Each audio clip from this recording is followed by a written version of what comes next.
Sud Radio, le 10h midi, les médias.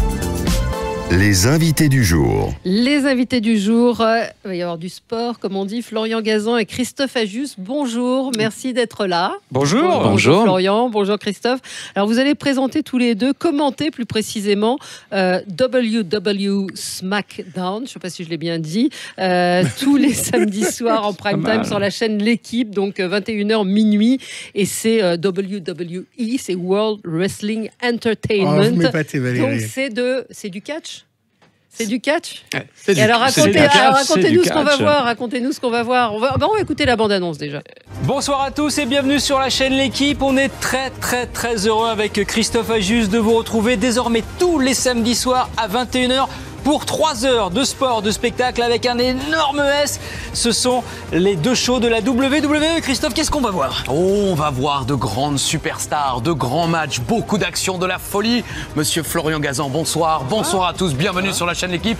Et on va débuter avec, bien sûr, WWE Raw. Vous m'avez décollé le tympan. Le show rouge, vous le connaissez sur la chaîne L'équipe. Et puis après, grande nouveauté, l'autre show, le show bleu, ce sera SmackDown. Et ce sera comme ça tous les samedis sur la chaîne L'équipe à 23h. Notez-le, on est trop content d'être avec vous. C'est parti tout de suite. Et on part maintenant. Hashtag L'équipe catch, les amis. Mettez le feu. Raw, suivi de SmackDown. C'est maintenant sur la chaîne L'équipe. Voilà, merci, au revoir. On sait tout. Tout a été dit. Voilà, bonne journée, à bientôt. Il faut des voix, il faut quand même de la voix. Oui, il faut de la voix. Il faut une voix, Florian, excuse-moi. Vous avez récupéré votre tympan? Oui, chaque semaine, il me les décolle, mais Christophe, c'est... Vous pouvez me le refaire, Christophe, en direct? Bien sûr, aujourd'hui sur Sud Radio, c'est WWE Raw. Alors ça, c'est le show rouge et la grosse voix. Et sur le bleu, le SmackDown, il y a un autre rôle, Christophe, plus romantique. WWE Voilà. Il est Voilà, formidable. c'est une machine. C'est tout ce que je sais faire. C'est un sampleur, il y a 2 boutons, j'appuie dessus, voilà, il fait les trucs. Et Florian, on sait que vous êtes passionné de foot, de sport en général. Ouais. Et le catch, c'était quelque chose, la lutte qui vous passionne également? Oui, j'ai découvert ça quand j'étais tout petit. Je me souviens, très longtemps, sur Antenne 2, il y avait des trucs avec Zarak, le Petit Prince. Donc déjà, je trouve ça extraordinaire. Moi, je suis un fan de super-héros de Marvel. Donc pour moi, les catcheurs, c'est un peu les super-héros du ring. Ils ont des costumes, ils ont des pouvoirs, il y a des gentils, il y a des méchants. Donc c'est vraiment toute cette littérature-là qu'on retrouve. Après, j'ai redécouvert ça dans les années 90 sur Canal avec les superstars du catch, où on a vu les fameux Hulk Hogan, Macho Man, Ultimate Warrior, etc. Toutes ces légendes. Et puis voilà, et je me suis réintéressé il y a quelques années avec l'émergence de nouvelles stars comme John Cena, enfin des noms que tout le monde connaît, Rey Mysterio. Et là, c'est vrai, quand on a eu l'opportunité sur la chaîne L'équipe de récupérer un des 2 shows, Raw, c'est des trucs extraordinaires aux États-Unis. On se rend pas compte en France, mais chaque semaine, ils remplissent des stades entiers avec ces shows. C'est du divertissement sportif et familial. La WWE, c'est une société qui est cotée en bourse aux États-Unis. C'est énormissime. Ça génère beaucoup d'audience, beaucoup d'argent. C'est un truc colossal. Et moins en France, tout de même. Il y a eu, vous l'avez évoqué, moi aussi, c'est des souvenirs d'enfance, mais beaucoup moins diffusés sur les grandes chaînes et moins populaires qu'aux États-Unis, Christophe, peut-être. Disons que c'est un programme qui est un peu cyclique. Il y a des modes, ensuite ça retombe un petit peu. C'est comme une série télé, donc parfois effectivement les scénarios intéressent plus les téléspectateurs, parfois un peu moins. Là, on est reparti dans une période assez faste, donc effectivement il y a de plus en plus de téléspectateurs. Ça dépend vraiment des périodes, mais en ce moment on a vraiment des superstars, des catcheurs extrêmement talentueux. C'est qui votre héros favori, dites-moi? Il y en a plusieurs, il y en a énormément. En ce moment on a Finn Balor par exemple, qui est toutes les semaines sur la chaîne L'équipe. Finn Balor, c'est un Irlandais qui catché en Europe pendant longtemps dans des toutes petites salles. Il est pas très grand, il est pas très large. Par contre, il est bien musclé, il est bien dessiné. Je crois que Valérie cherche sur internet une photo. Je regarde. Il est pas mal. Il a un petit blouson en cuir, un peu moulant. Il vole dans tous les sens. Ça ressemble justement à ce catch français dont parlait Florian Gazan avec le Petit Prince, qui était un voltigeur, comme on disait à l'époque. Et il y a de plus en plus de jeunes talents qui volent dans tous les sens. C'est très impressionnant. Il y a une relève française de catcheurs? Il y a de très bons catcheurs en France. Pour l'instant, malheureusement, ils n'ont pas encore passé le cap du professionnalisme. Je vais y aller, Valérie. Il faudrait que vous me trouviez un pseudo. Je vais me lancer. J'en ai quelques-uns qui me viennent à l'esprit, mais je ne les citerai pas. Il est un peu tôt. Florian Gazan, qu'est-ce qui vous plaît, vous, dans le catch? Alors, vous avez parlé de ces réminiscences d'enfance, mais c'est un spectacle, en fait. Ouais. C'est un spectacle familial. C'est pas violent, contrairement à ce qu'on pourrait imaginer. Non. C'est d'abord du show. Ouais, c'est du show. Alors, c'est vraiment un divertissement sportif, c'est-à-dire qu'il y a les deux dimensions. Il y a du divertissement, les catcheurs ils rentrent sur leur musique, il y a de la pyrotechnie. Après, on sait voilà, que c'est une grande sitcom, en fait. Il y a les gentils, les méchants, il y a des trahisons, on s'aime plus. Mais il y a quand même du sport. C'est-à-dire est-ce que ce sont vraiment des sportifs? Ils s'entraînent tous les jours. Ils passent d'une ville à l'autre. La WWE, c'est un spectacle qui est en tournée perpétuelle. C'est presque 300 dates par an. Et les catcheurs passent de voiture à hôtel, à salle de sport, à salle de spectacle. Et c'est la même chose le lendemain. Et c'est des vrais sports, parce qu'on dit souvent le catch, c'est truqué, c'est chiqué. Oui, c'est chiqué, voilà. Non, c'est chiqué. Non, c'est scénarisé. C'est scénarisé, c'est-à-dire que quand vous sautez de la 3e corde et que vous tombez sur un gars, vous tombez sur un gars. Alors après, ils savent comment tomber pour pas faire mal, et l'autre sait comment recueillir le garçon sans se blesser. Mais parfois, comme c'est pas une science exacte, il y a des blessures. Il y en a qui vont être arrêtés 6 mois, qui vont se déchirer un ligament, qui vont se péter un coude. C'est du sport.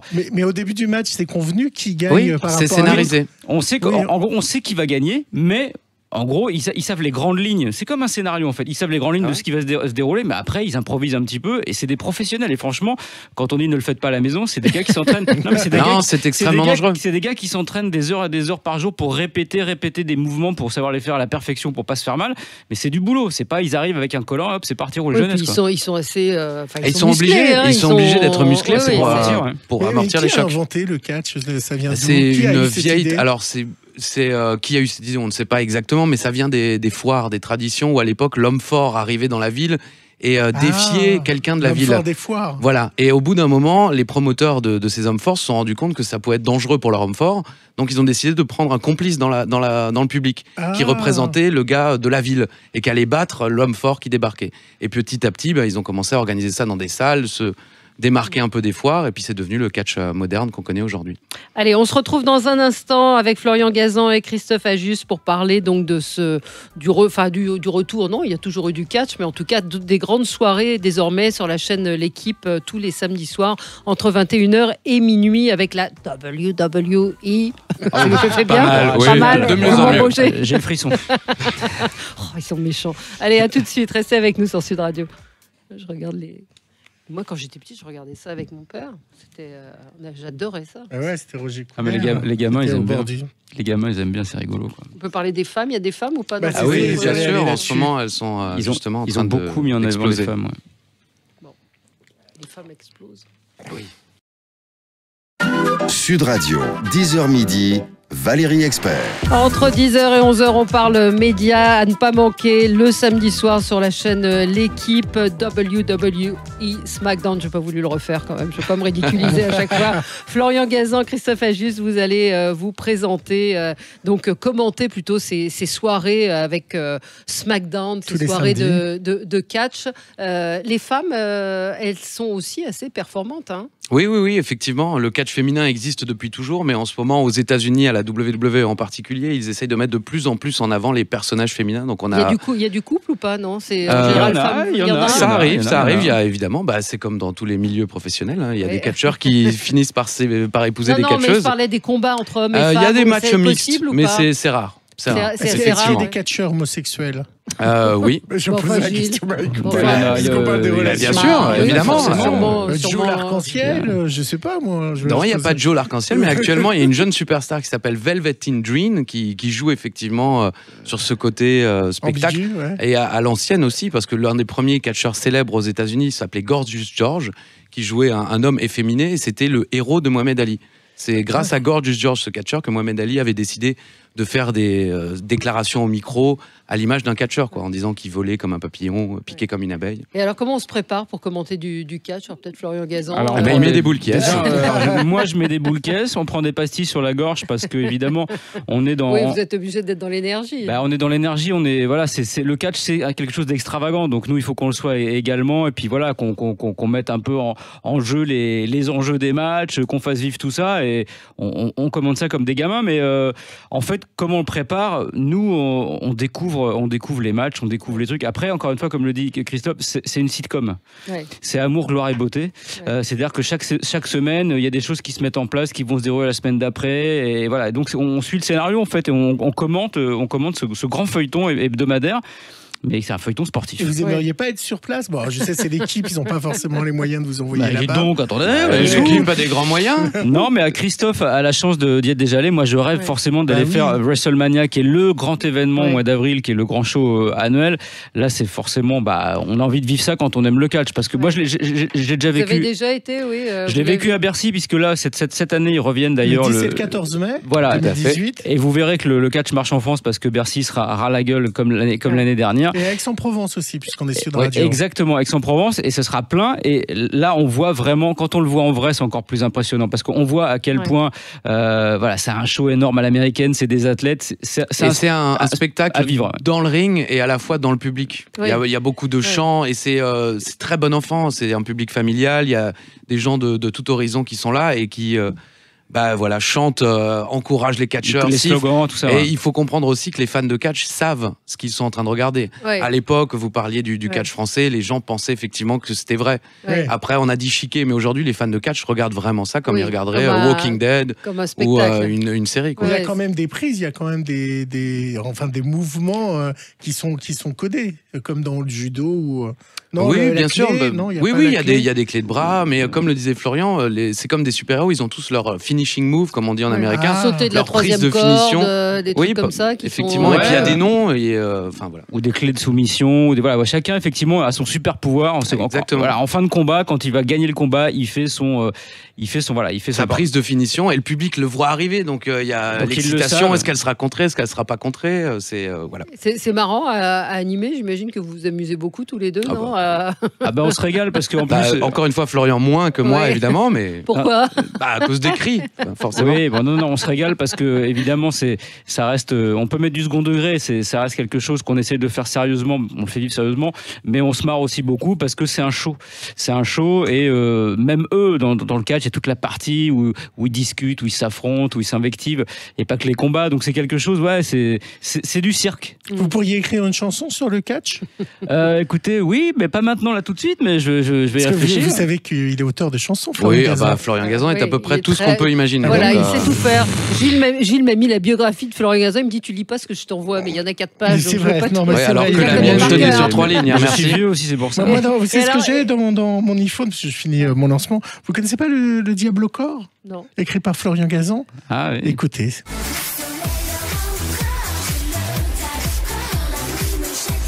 Vous connaissiez, Christophe? Non. C'est Morgane, Clara Morgane. Il a écrit pour Clara Morgane. Je vous donne des biscuits. J'ai pas écrit de scénario pour elle, juste une chanson. Voilà. Désolé. Ça s'appelait le Diable au corps. Et SmackDown, ça va être quoi? C'est la même chose en quelque sorte. C'est la même chose. C'est-à-dire que ce sont les deux shows. Un peu plus romantique, un peu plus dans la voix. Oui, c'est une manière différente de dire le show, mais en fait, aux États-Unis, ils ont ce show rouge qui est Raw, le show bleu qui est SmackDown, c'est les codes couleurs. Et il y a des catcheurs différents, des superstars différentes, des catcheuses différentes. SmackDown, c'est un peu plus dans l'action. Raw, c'est plus le show. C'est plus de discussions. SmackDown, c'est plus des matchs et plus de choses impressionnantes dans le ring. Donc l'avantage, c'est que maintenant, on a toutes les superstars sur la chaîne L'équipe. Et il y en a qui passent parfois d'un show à l'autre. Voilà, chaque année, ils font une sorte de grand mélange comme au loto. Ils retirent les boules et ils remélangent tout. Et puis il y a des nouveaux catcheurs qui arrivent chaque semaine, puisqu'il y a d'autres shows avec des jeunes. Il y a une sorte de centre de formation, genre NXT, qui a un autre show. Et donc on voit arriver aussi des nouvelles catcheuses, des nouveaux catcheurs. Donc ça se régénère en permanence. Vous connaissez un peu qui vous regarde? C'est plutôt des... On connaît tout le monde, tous les téléspectateurs. Oui, c'est l'avantage de l'équipe. On ne connaît par prénom les téléspectateurs. C'est un peu comme nous sur Sud Radio. On n'avait pas osé le dire. C'est très familial en fait. Il y a beaucoup de parents, d'enfants. Les gamins adorent ça, les parents aussi, parce que quelque part ça réveille une part d'enfance. C'est vraiment un programme familial. Et on peut le regarder de manière familiale parce que c'est violent, mais il n'y a pas de sang, il y a pas de. Voilà, c'est quelque chose qui reste assez sobre. Alors je vois que Daniel Bryan, c'est le champion du monde monde. Il est vegan et éco-responsable. Exactement, Ah, à ça y est, SmackDown. Valérie, hein. Ouais, mais je me suis renseignée. Oui, tout Et à alors fait. C'est le champion de la WWE du côté de SmackDown. Et oui, il a toujours été vegan et éco-responsable, mais depuis peu, il a intégré ça dans son personnage. Et donc, ça donne des déclarations assez incroyables où il est au milieu d'une salle d'Américains et il est en train de leur expliquer qu'il faut consommer moins, qu'il faut manger, qu'il faut arrêter de manger de la viande ou moins, en tout cas aux États-Unis. Et il se fait siffler alors qu'il ne dit que des choses vraies et justes. Et ce qui est assez rigolo, c'est vous savez, ils ont tous une ceinture quand ils ont un titre. Oui. Donc d'habitude, c'est une ceinture qui est en cuir et en métal. Et donc lui, comme il est éco-responsable, il se fait faire une ceinture en bois et en chanvre. Ah, c'est trop. Donc c'est assez marrant. Il y a C'est des catcheurs dans tous incroyable. les pays du monde ou pas? Oui, il y a du catch partout. Après, il y en a où c'est plus célèbre. Au Mexique, par exemple, on dit que c'est une religion là-bas avec La des lucha catcheurs. libre. La lucha libre, exactement. Au Japon également, c'est très populaire. On appelle ça le puroresu. Et c'est beaucoup plus sportif au Japon. C'est un peu plus, effectivement, sur les légendes au Mexique. Et puis aux États-Unis, c'est plus un gros spectacle. Sur la comédie, c'est plus, c'est plus dans le spectacle. Exactement. Ouais, le presque show à burlesque, l'américaine. C'est le drama. Le drama, Le oui, drama c'est un permanent. mot, effectivement. Le drama. Gilles? Vous regardez quoi à la télévision? Vous continuez à regarder du sport, Florian? Bah oui, je regarde du foot par masochisme quand c'est hier soir le PSG. Comme avant-hier, oui. Voilà. Je regarde pas mal de foot parce que forcément, comme je suis dans l'équipe d'Estelle et qu'on parle de foot, c'est toujours mieux de savoir de quoi on parle quand on fait des débats. Et puis aussi parce que j'adore ça. Et puis je regarde aussi des séries, et puis j'essaie de vivre, parce que vous savez, en dehors de ce rectangle lumineux, on peut faire des trucs à côté. Oui, Mais non, je regarde beaucoup de sport et beaucoup de séries essentiellement, puis un peu de chaîne info pour se tenir informé, mais bon, quand on a fait la boucle, on peut passer à autre chose. On peut passer à autre chose. Et vous, Christophe, vous êtes... Moi, oui, je regarde comme Florian, pas beaucoup de sport par contre. Je suis pas très sport. J'étais beaucoup quand j'étais plus jeune, mais aujourd'hui, j'ai du mal à rester devant un match de foot, à moins d'être vraiment entre amis ou autre. Mais sinon, beaucoup de séries, beaucoup de films. Tous les jours, oui. Je consomme beaucoup. Je suis des années 80, donc je suis un vrai enfant de la télé. Un vrai enfant de la télé. Voilà. Ouais.